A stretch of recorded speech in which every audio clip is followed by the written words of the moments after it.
ঝাল পোলাও। এটা সকালবেলা তোমাদের দেখালাম না, যে পোলাও একটুখানি খেয়েছিলাম আর তার সাথে চিকেন পাঠিয়ে দিয়েছিল। তো ঝাল পোলাও আমি জীবনে কোনোদিন খাইনি, প্রথমবার ট্রাই করছি। আর তার সাথে হয়ে চিকেনটা ভালোই হয়, কারণ ওর চিকেন আমি আগেও খেয়েছি, খুব ভালো রান্না করে, তাই না বলো? ঝাড়গ্রামেও খেয়েছিলাম। কুনাল বলে যে আমি পোলাও খাবো না, ঝাড়গ্রামে না, এই সরি শান্তিনিকেতনে। শান্তিনিকেতনে। তো এই হচ্ছে বাবা বাটার দেয়া, বাটার, ওই ঘি, ওই ঘরোয়া ঘি। এখন আমরা দেখছি কি বলে ধুরন্ধর, আর ধুরন্ধর দেখছি ক্যারেক্টারে চলে গেছি আমি এখন। এখন রায়মানের ক্যারেক্টার, আমি ভিলেনদের খুব ভালোবাসি এখন। কি বোকা বোকা কথাবার্তা, তুই খাতো ফালতু কথা কম বল। হ্যাঁ তুই ভিলেন, আমার যদি একটা রোল দেয় না, মানে আমার মতন আর ভিলেনের পার্ট কেউ করতে পারবে না।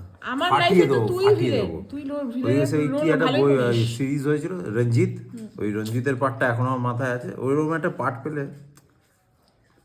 চিকেনটা খেয়ে বল কেমন হয়েছে, আর কাঁচা ভালো পেঁয়াজ হয়েছে, একটু খুব দিস। ভালো হয়েছে। ভালো হয়েছে না? খাও, আমি একটু অল্প পোলাও দিয়ে খাই।